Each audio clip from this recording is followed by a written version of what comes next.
Hello friend, welcome to my YouTube channel R K teach line में आपका स्वागत है।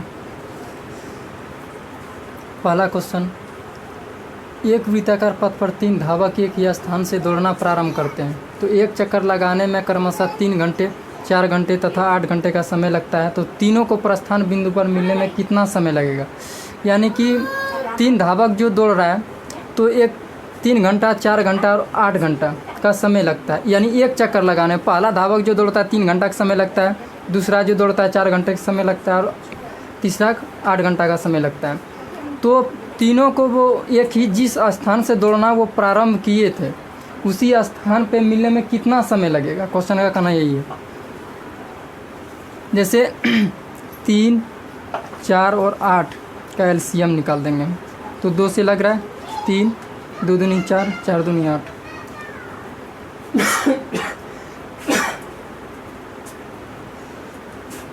फिर ये 2 से लग रहा है, फिर यहाँ 3 आ गया, 2 कम 2, 2 दूनी 4, इसको गुना कर देंगे। 2 दूनी 4, 2 दूनी 4, 4 तिया 12, 12 दूनी 24। यानी कि प्रस्थान बिंदु पर मिलने में उसको 24 घंटा लगेगा। 24 घंटा मिल जाएगा, वो आंसर हो गया। 625 के अभाज्य गुणनखंड में 5 का घात होगा। घात किसको कहते हैं पहले ये समझ लीजिए।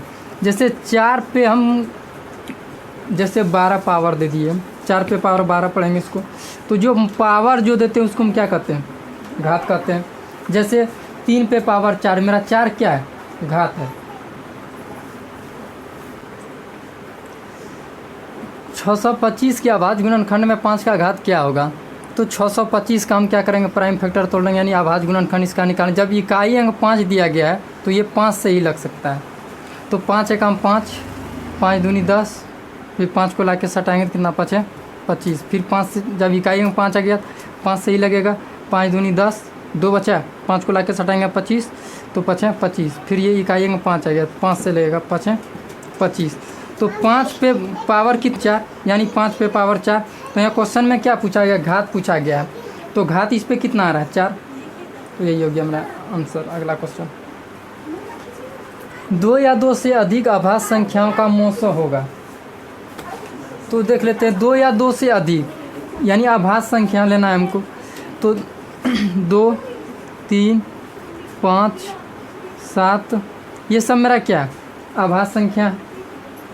यानी 2 या 2 से अधिक संख्या, अगर 2 और 3 का महत्तम ज्ञात करते यानी एचसीएफ ज्ञात करते हैं तो क्या होता है, देख लीजिए। 2 और 3 का मोसो ज्ञात करते हैं तो 2 एकम 2, एक आगे ये छोटा आ गया, ये बड़ा आ गया, तो इसको बाहर कर देंगे, इसको अंदर करेंगे तो 2 एकम 2। तो इसका यानी इसका एचसीएफ कितना निकला, 1 निकला। अब देख लेते हैं 5 और 7, 5 और 7 का एचसीएफ निकाल लेते हैं। 5 एकम 5, 2 आया, ये छोटा आ गया, ये बड़ा, 5 को अंदर लाएंगे तो 2 दूनी 4, 5 में से 4 जाएगा 1, ये बाहर हो जाएगा, ये 2 अंदर आ जाएगा, तो 2 एकम 2 कट गया। इसका भी एचसीएफ कितना निकला, 1। यानी कि कितनों भी संख्या हम लेंगे अभाज्य संख्या, अगर उसका एचसीएफ पूछा जाए तो उसका एचसीएफ 1 होता है। 2 क्रमिक सम संख्याओं का एचसीएफ क्या, क्रमिक में क्या होता है, लगातार। यानी कि जैसे 2, 4, 6, 8, 10, 12, 16 ये जो मेरा सम संख्या है क्रमिक यानी कि लगातार है। तो 2 क्रमिक सम संख्या का एचसीएफ क्या होता है, जैसे 2 और 4 लगातार संख्या है मेरा, तो इसका एचसीएफ क्या होगा। 2 को हम 4 से एचसीएफ निकालेंगे, 2 दूनी 4, यानी कि यहाँ कट गया तो एचसीएफ इसका कितना निकल रहा है, 2। जैसे अगला देख लेते हैं, 6 और 8 का एचसीएफ क्या निकलता है।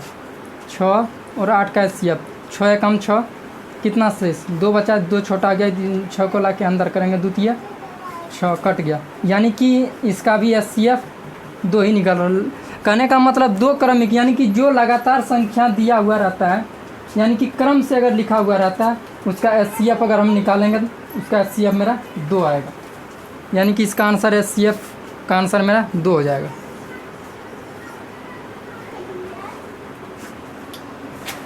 जैसे स्थानीय मान 6844, जैसे 6844 में अगर 8 का स्थानीय मान पूछिए, 8 का स्थानीय मान तथा अंकित मान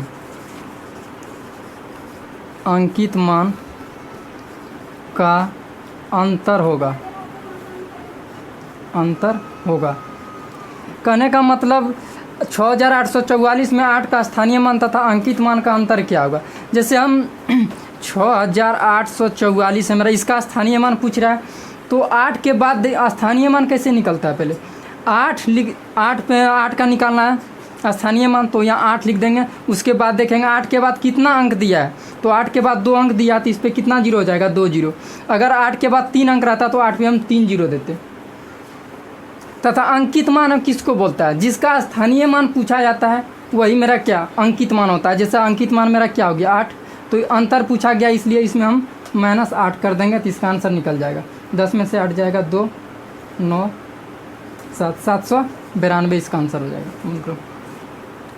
तुम लोग 2 से 10 तक में कितनी आभास संख्या है, तो 2, उसके बाद 10 तक लिख लेते हैं। 2 से 2, 3, 4, 5, 6, 7, 8, 9, 10। तो इसमें आभास संख्या हमको चुनना है। 2 आभास संख्या है, 3 मेरा आभास संख्या है, 5 मेरा आभास संख्या है, 7 मेरा आभास संख्या है, बस इतने आभास। 2 से 10 तक में कुल कितनी आभास संख्या है, तो 1, 2, 3, 4, यानी कि इसका आंसर कितना हो जाएगा 4।